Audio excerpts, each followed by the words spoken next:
We have all of our seasonal mugs out. Thank you so much. The universal heat death won't happen for another 1.7 times 10 to the power of 106 years. What? But I have developed a way for us to experience it on Earth today. Okay, how? Wow, Hart, that was a pretty dark thing to do. Now what do we do? I am gonna take them through the first week, first year, and then a deep dive into the world 10 years after the sun dies out. Do we just not die immediately? We actually have a chance? Everyone is dead immediately? Hart! Oh my god! Steven, no! You'd be shocked how far human determination can keep us going. Okay. First week. A week after the sun dies out, the Earth's temperature is going to drop to 0 degrees Celsius everywhere. I need y'all to pick a setup where you would pick to survive. A grocery store, your house, or a tent. Grocery store, immediately, no? I like grocery stores, because like you can hide out in the freezer. That's actually a good idea. Wow. Yeah, it'd be insulated, no? Yeah. But what about air? Well, Like, they're not we run out of airtight. air now. Yeah, I'd say grocery store, just because you can hide out there. And we got food too. Awesome. Okay, a grocery store. You hunker down in the back of a grocery store. Yeah, in the freezer. Unfortunately, this place is a battlefield. Everyone is preparing for the apocalypse and thinks that that can of beans you're holding with you would be much better in their own pantry. Oh, what? I thought we were the only people left in this world. I didn't realize there was other people. The sun dies and just everyone is dead immediately. Yeah, I thought you'd be like, you know, throw us a little favor. You try to hide, but people are rampaging everywhere. They drag you out the freezer, beat you down, and then grab all of the frozen pieces. By the end of the week, the shelves are broken, windows are shattered, the store is cold and empty. Okay, so it's a little more complicated than being scientific. Now let's move to the first year. First year, wow, time goes by so fast. The world is starting to freeze over completely. Find a setup that can survive negative 73 Celsius. That's insane. Your house, Iceland, or a cave? Iceland. Why Iceland? That's such a random country. Yeah. Which cave? Is it a fancy cave? That's a great question. Where is the cave? That's a great question. Which country is it? That's a great question. What the hell? Okay, I'm thinking we have to go to Iceland then. I guess so. But I think it's probably way harder to access than a grocery store. Hosuh, the oceans are literally frozen over. We could pretend to be Jesus right now and walk on it to get to Iceland. Google Maps doesn't even know how to calculate like how long it would take for us to walk there. So I'm gonna be honest. 99% of life is dead. It is negative 73 degrees, negative 100 Fahrenheit. Most life is dead. But if life were to survive, Iceland is one of the best places. Woo! How? Due to its volcanic activity. Oh. 90% of its homes are already heated by geothermal energy. That's the only heat source we would have left is the Earth itself. So Iceland and Yellowstone would probably be some of the last human civilizations on Earth. That's Whoa. nuts. Wow. Wait, so if 99% of life on Earth is dead, how's the rest of the planet doing then? The ocean is frozen over. All water is now ice, yet clouds form again in the sky. The air itself is freezing into snow. 10 years later, the Earth is covered in 70 feet of snow. And your safe place? The 10th floor of a skyscraper. You have made a conference hall into your stronghold, a stadium-sized room turned into the size of a bedroom, with every wall covered in insulation and blankets. The only exception is a fireplace, and on the opposite side, a covered opening. The fire is starting to whimper, and oxygen is getting low. Steven, Oh. Hosuh, Oh. I need you to get a pail of air.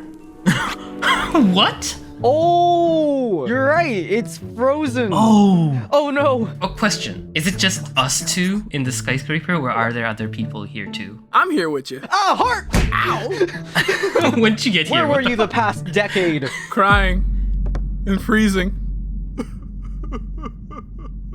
Yeah, I'll come with you, Steven. You suit up and grab the empty bucket and burrow through 30 layers of blankets to the stairwell. So cold. Your floor is below surface level, so as you get up the stairs and walk through the 11th floor, you go through the waiting room. A waiting room? Why is it called that? Well, the walls of the room are lined with frozen bodies, holding each other for warmth, all looking towards the opening, as if they were waiting for something, someone, a moment that never came. Huh? Okay. What is it? What? Stepping out into the snow, there's a light splash of liquid helium, and then you look up at the black sky. walking through the atmosphere that's now frozen under your feet. Nitrogen Angel. Oh, stop it. You'll actually die if you do that. I want to do it. Don't test me. You fill your bucket with the surface level snow. You have your bucket of frozen oxygen. Starting back towards the home, way in the distance, you see a face. The floating head of a beautiful woman, glowing, flowing towards the waiting room and entering. Floating head? Oh my god, it's a girl. Yes, we haven't seen that in a long time. Hi there. What? Oh my goodness gracious. Wait, Steven, that's not normal. You rush to the waiting room. You peek inside, and there, they're watching you. Not a floating head, but the people. I slap one of the bodies on my way up. Getting back to the room, you dig through the blankets and update Hart on the situation. I'm just a little confused at what's happening. So we have a bunch of dead bodies waiting, and then we see a floating head of a female, and we got the bucket of air. So Hart, that's the sitch. What do we do with this? Hart loads the snow and then places it by the fire. The fire shies away from it, but then begins to roar. The snow boils, then vanishes, and can finally take a deep breath. Oxygen. Oh, we were running out of oxygen, and we were seeing hallucinations. Everything has been dead for years, Hosuh. How would anything survive? Hart, you literally shot a sun. It could be aliens. Don't remind me of what I did. Oh my eyes! What was that? You explore the stairwell, then the waiting room, and there, you see all the bodies are gone. I think we're more oxygen deprived than ever before. Hosuh, let's just walk outside for a sec. Okay, let me just put on my coat. You step outside, and there's a trail in the snow. But there's no footprints, just a line. Definitely not human. Do you follow it? I mean, for the sake of the story, we probably should. I mean, okay, so here's the thing. What can we gain from staying here more? Not dying for another 5 minutes while we slowly kill ourselves due to oxygen deprivation. Yeah. Okay, let's follow it, but we gotta get some stuff before we go, no? You follow the trail, past the tallest building, away from all of them actually. Farther than you've ever gone before, because why would you? And there, a rocket. Doors open and a cargo rover loading in the frozen passengers. And on its side, the words, Los Alamos. What does that mean? What does it say? The person next to the rover drops everything and sprints to you. As they get close, you both spout, Who are you? Who are you? How are you alive? Mutually confused, back and forth. After some time, you see it's a woman. Oh my goodness. She explains that you Hey, have been baby, found. how much Stop.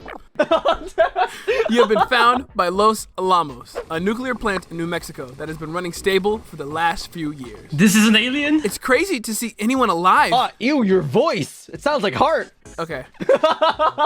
Since we can now grow food, we radio signaled that we'd be coming here soon, but the cold temperatures destroyed our batteries, and until we improved them, long distance travel was impossible. It took so long, I thought all I was gonna bring back was a few extra meals, but it seems we can save some lives.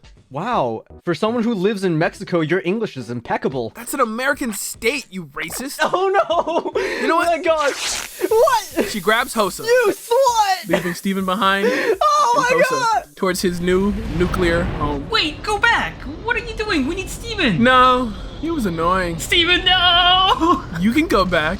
You know what? I will. I jump off. Hey, Steven. Thank you for watching. Real quick, I want to bring up our sources in the description, and shouts to Fritz Lieber for writing A Pail of Air. It heavily inspired this video. Hey, thanks for watching our videos. You can always support us on Ko-Fi or recommend our videos to your friends.